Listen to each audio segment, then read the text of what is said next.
Mike Evans appealed his suspension on Tuesday. We talk about the suspension and whether or not we think it is going to get overturned. Then we're going to turn the page and take our first look at the Buccaneers' home opener against the Green Bay Packers.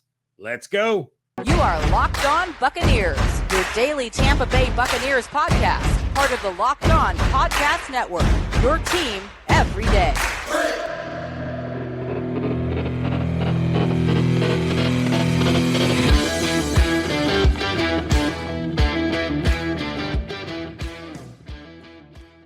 What's up, and welcome to the Locked On Bucs Podcast, part of the Locked On Podcast Network, your team every day. We are your daily podcast covering the Tampa Bay Buccaneers, free and available on all platforms, including YouTube. We thank you for making us your first listen or view of the day. I am James Yarcho, joined by my Wednesday partner in crime, Mr. Evan Klosky of 10 Tampa Bay. Of course, you can check out everything he's doing over at 10 Tampa Bay and 10tampabay.com. Check out my work over at SBNationsBucksNation.com. And, of course, make sure you're following along on Twitter at Locked On Bucs, at JYarcho_Bucks, and at eKlosky WTSP. We thank you again for making Locked On Bucs your first listen or view of the day. Today's episode brought to you by LinkedIn Jobs. LinkedIn Jobs helps you find the candidates you want to talk to faster. Post your job for free at linkedin.com/LockedOnNFL. So, a lot of things have happened since the last time I was on the show. I missed out on yesterday's episode when the suspension of Mike Evans was handed down. And, of course, plenty for Evan and I to discuss on this one, including the fact that I was right, you were wrong. The Bucs beat the Saints. Nanny, boo-boo. Yeah. No, look, now I can now officially start picking the Bucs again when they play the Saints. That's good to know. Good to know. It's a win for us all, Evan. Look, I'm cool with it. I'm cool with it. Like you say, you would rather be wrong picking them to lose than wrong picking them to win. It works out better for everyone. Fool me once, shame on you. Fool me twice, shame on me. You're not going to fool me a third time. They proved it. And in December, we'll loop back around, and I can actually judge that game with my gut and go with it versus having to, content to my promise, which is me picking the Saints every time until they lose. So, hey, we got that. Of course, that'll probably be the game that will set up the celebrity boxing match between Mike Evans and Marshon Lattimore, because that's the point we've reached. Well, Mike Evans appealed his suspension on Tuesday. Mm-hmm. That appeal was heard as expected by James Thrash, given that the other appeals officer is Derek Brooks, a little too close to the situation. Darn. Even though the suspension was handed down by a guy whose kid plays for the Packers. Anyway, the NFL is not anticipating a ruling on this appeal until Wednesday at the earliest. But first and foremost, Evan, again, I have not gotten the opportunity to kind of react to this suspension, but I'm gonna kick it over to you first. Was the suspension warranted for Mike Evans? Probably.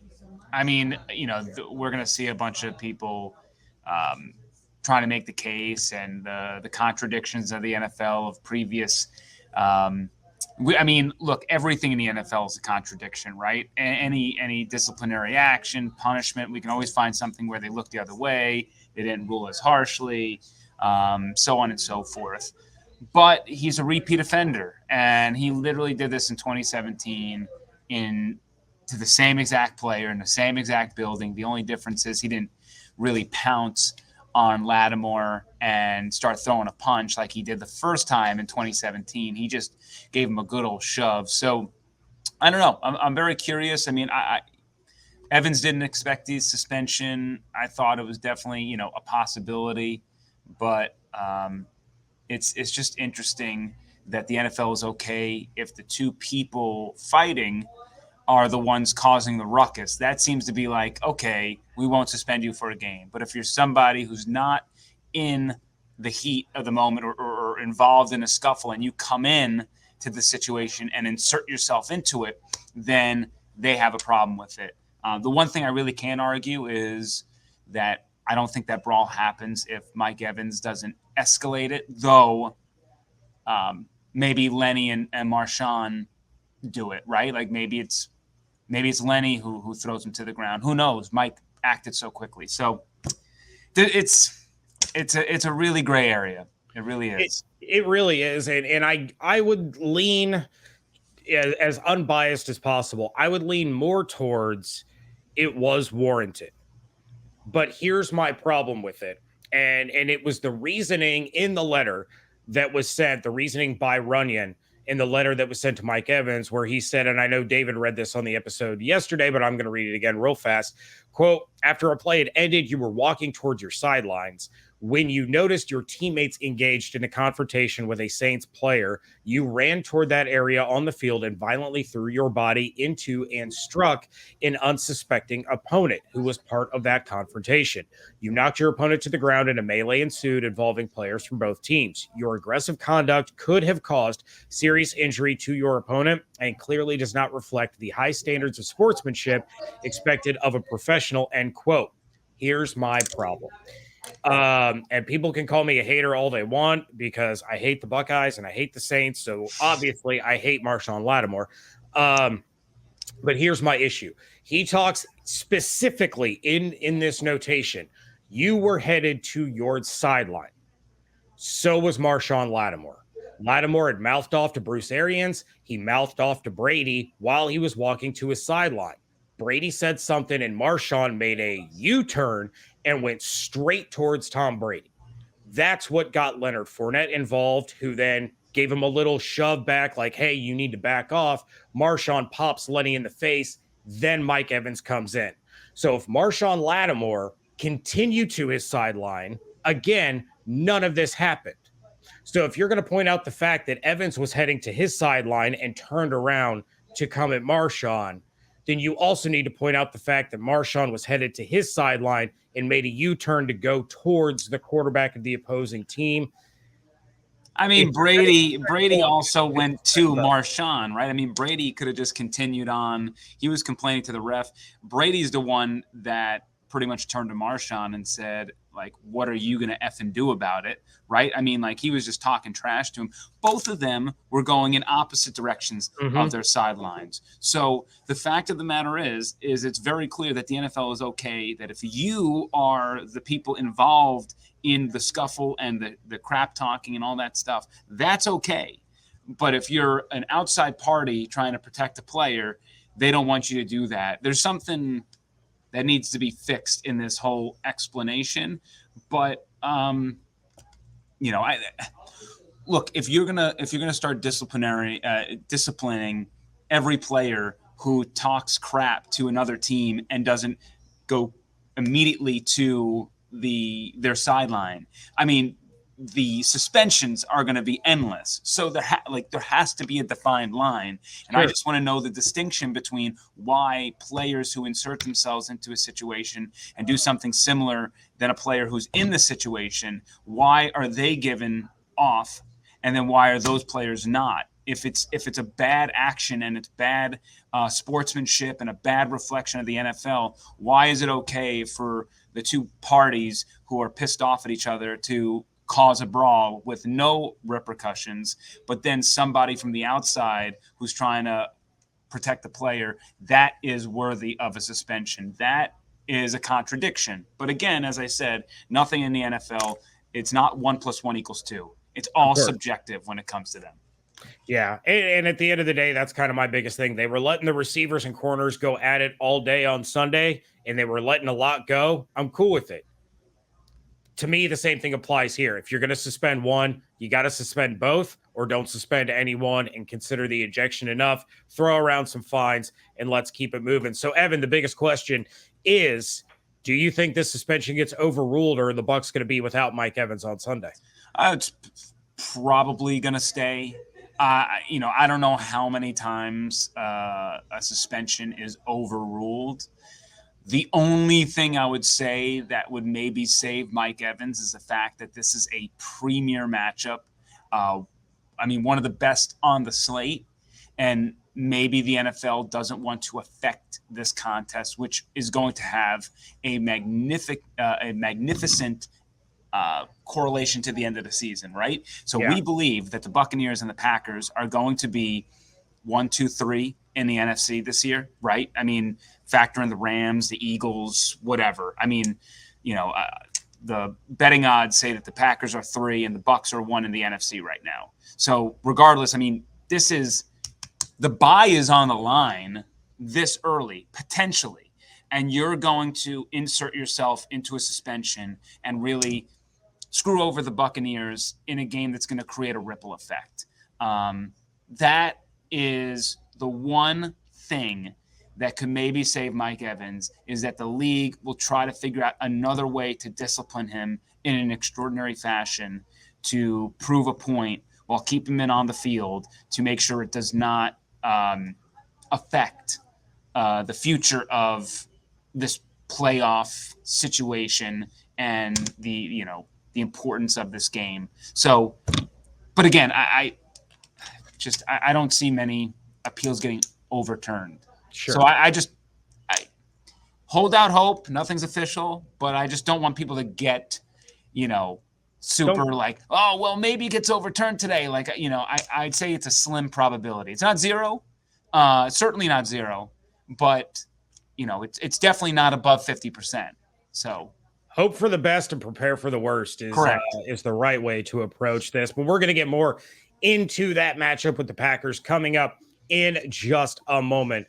But first, as you gear up for fall, you need the right people on your team to help your small business fire on all cylinders. LinkedIn Jobs is here to make it easier to find people you want to talk to faster and for free. Create a free job post in minutes on LinkedIn Jobs to reach your network and beyond to the world's largest professional network of over 810 million people.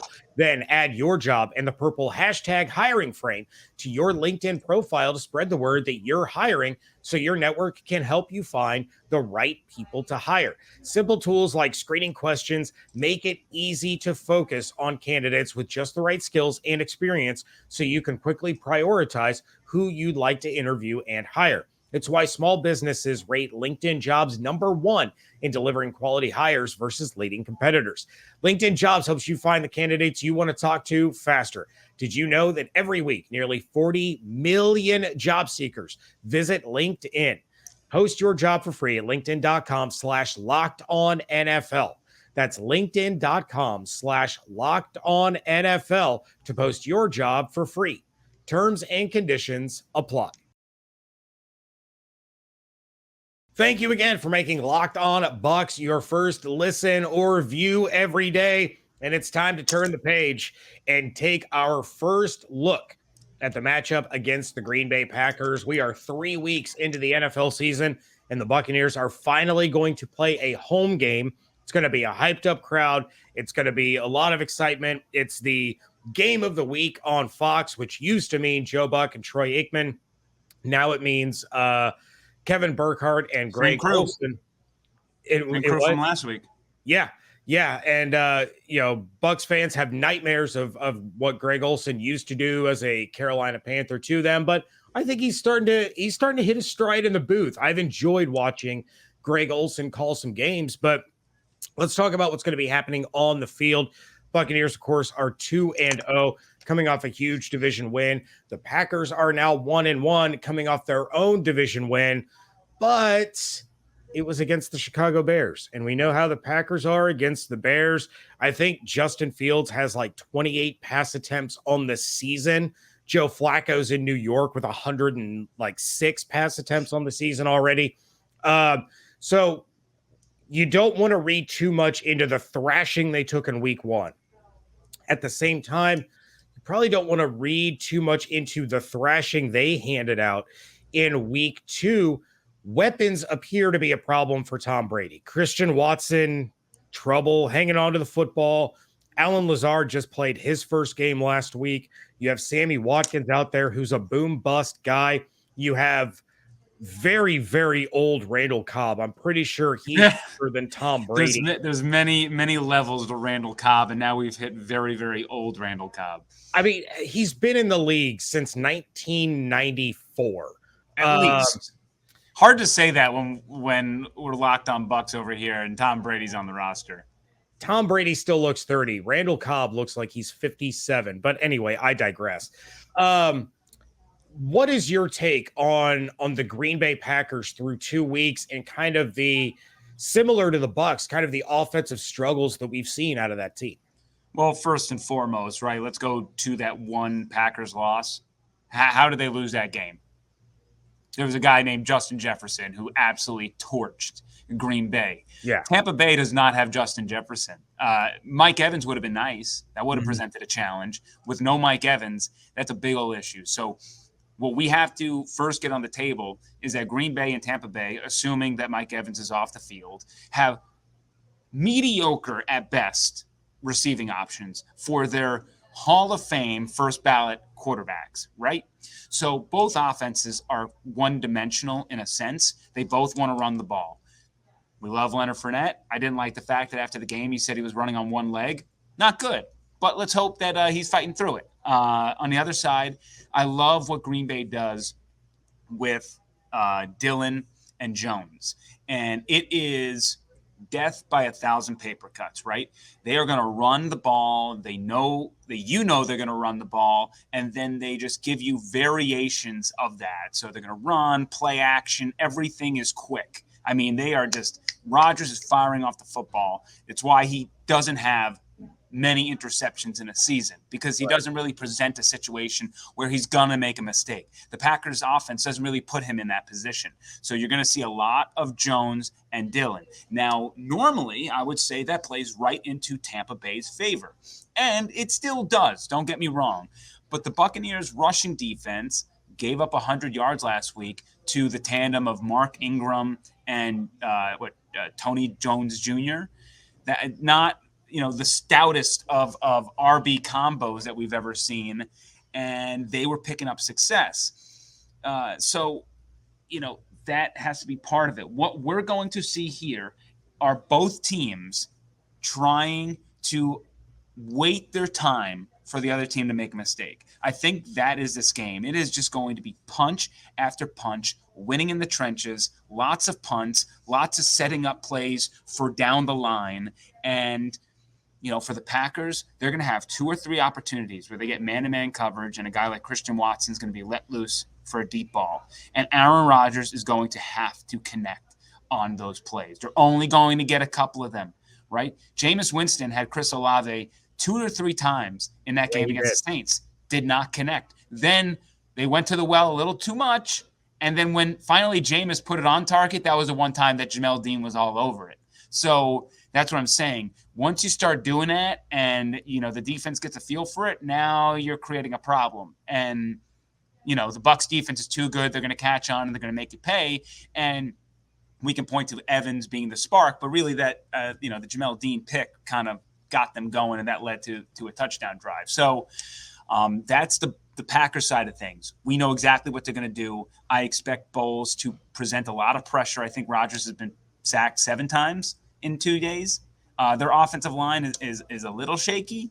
So that's what I expect from them. From the Buccaneers, for better or for worse, they are going to run the football, and Tom Brady was very conservative in that game against New Orleans. Absolutely. I think he had, watching the tape, I think he had a couple of chances where he could have pushed into a tighter window, and I think he elected to either, eat the ball or throw down to a check down and just play it safe, because I think he knows. It reminds me of like his last year in New England, by the way, of just him understanding that his defense is so good, he doesn't have to force things with a bunch of receivers who he doesn't necessarily 100% trust right now. He's missing a tight end threat. Doesn't have Godwin. Evans was out there for 3 quarters on a shadow situation. So with the Buccaneers, it's going to be defense has to win this game again. I'm sorry, guys. It's just, I think the offense, if Byron Leftwich has anything in the tank that he's been saving, because again, Sunday versus the Saints seemed like a very generic game plan. I didn't really see anything that wowed me or things that were too different. This is the time to unleash it because you need to win this game. Honestly, I don't even care about the Chiefs game. It's an AFC matchup. It's going to matter much more to Kansas City. Just start off 3-0, get that NFC win against the Packers. That's a huge tiebreaker, and figure the rest out next week and, whatever. Yeah, and I do think, I realize it's early, I do think Julio plays in this game. He was a game time decision. I'm optimistic as well, but I was optimistic last week too. See, and last week I was a little more towards he probably won't as we got later into the week.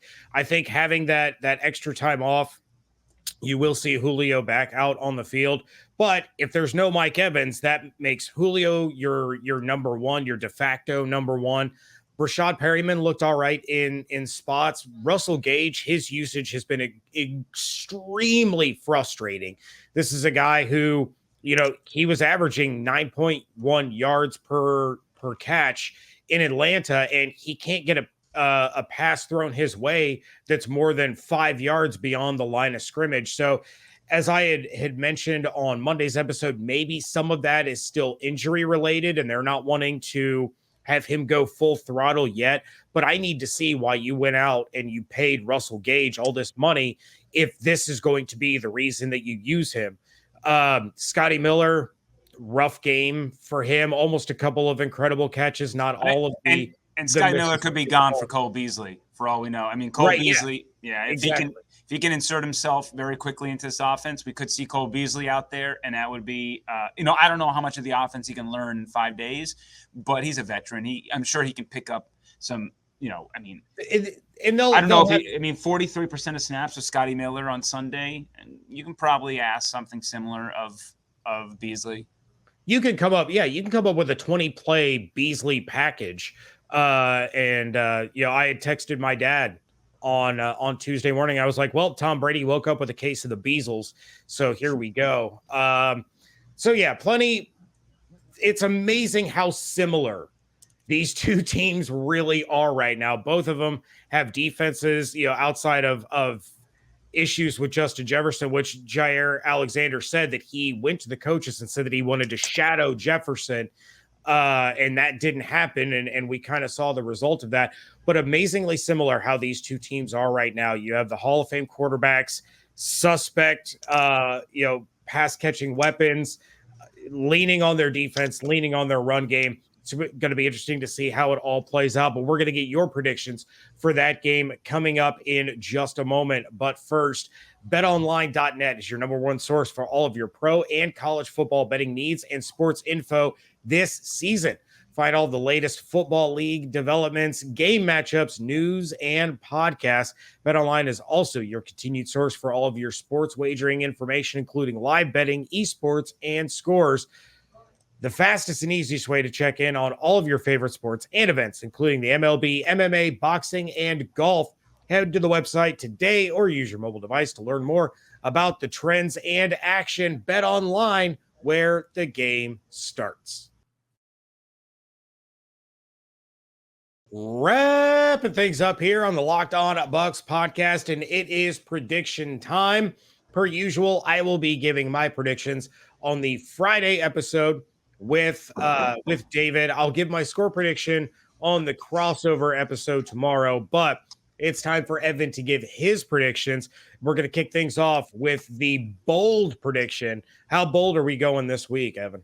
Cup of coffee bold. Just straight up, nothing in it. Like just give me the chalkiest coffee you got.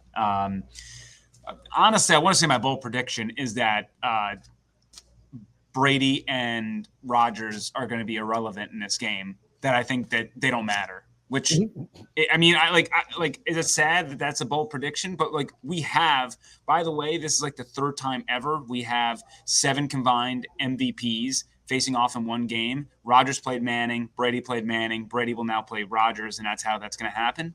And I don't think the Hall of Fame quarterbacks, 2 of the greatest to ever play the position, are going to matter in this game.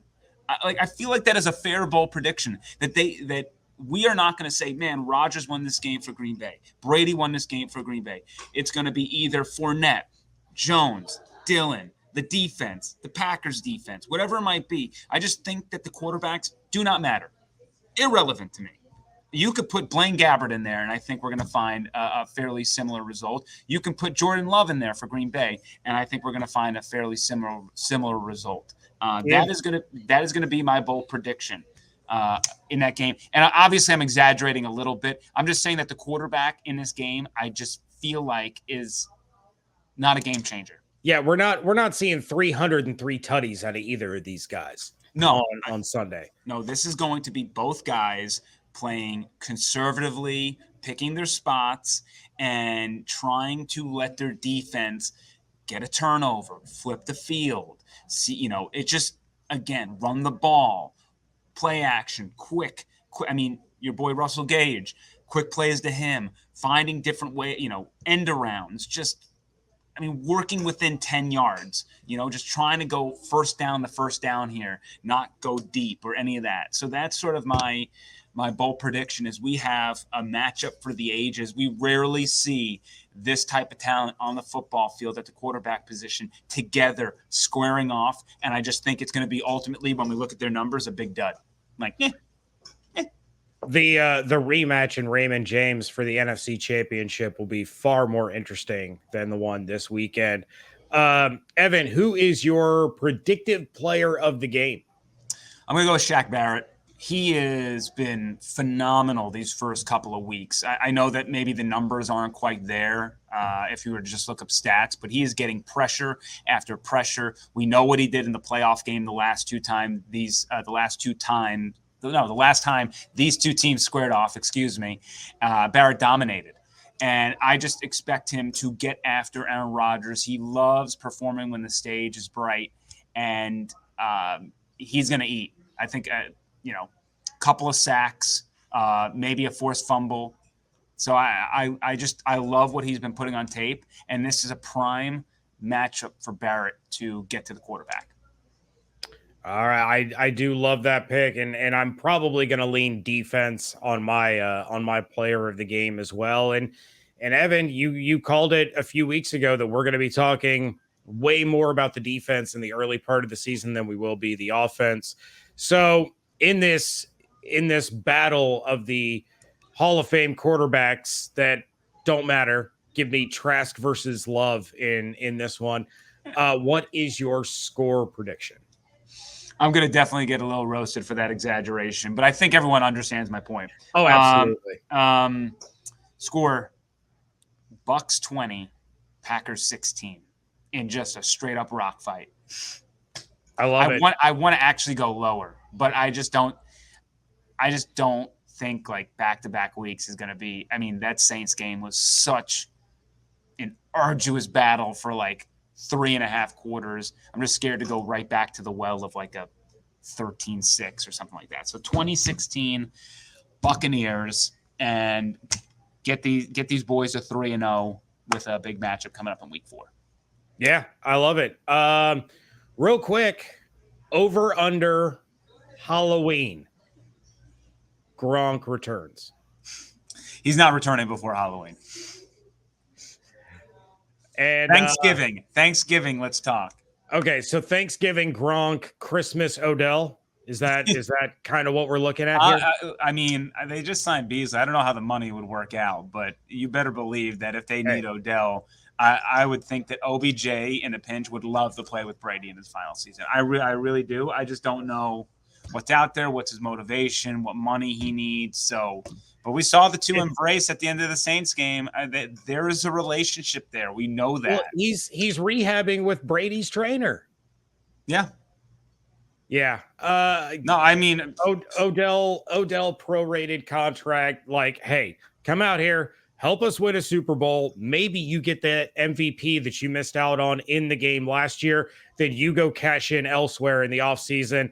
I'm going to go retire. Mike and Chris still have the Bucs on lock, at the receiver position. We just need you for like 5 weeks. Bucs will clear whatever money they got to clear out, a mortgage more of the future, right? It's just racking up. They're just racking up debt. look, they're having fun. It's going to be the greatest party in the world, and just worry about all the repercussions of spending for it after the night is over. Bucs fans will gladly take 5 years of salary dumps and basement dwelling to have won 2 championships in 3 years. Yeah, sign me up. With that, we are going to get out of here. Thank you again for making Locked On Bucs your first listen or view every day. Now make your second listen. The Peacock and Williamson NFL show. Brian Peacock and former NFL scout Matt Williamson give you the expert NFL analysis in less than 30 minutes. It is also free and available wherever you get your podcast. I will be back tomorrow on a crossover Thursday episode with Locked On Packers host Peter Bukowski. Going to have a good time with him. Peter's lock. He's good. I like him a lot. Yeah. We'll have a good time. We'll poke some fun at one another, give each other a little grief, but we're going to break down the game before I reunite with David on Friday for all of our predictions. Of course, you can give us a call at 813-444-5841 or send us an email to lockedonbuckspodcast@gmail.com. Check out everything Evan is doing on 10 Tampa Bay and at 10tampabay.com. Check out my stuff at bucksnation.com. And, of course, make sure you're following along on Twitter at LockedOnBucs, at JYarcho_Bucks, and at eCloskey, WTSP. Hope you all have an absolutely outstanding day. Stay safe, stay healthy, fire those cannons. And we thank you so much for joining us right here at Locked On Bucs.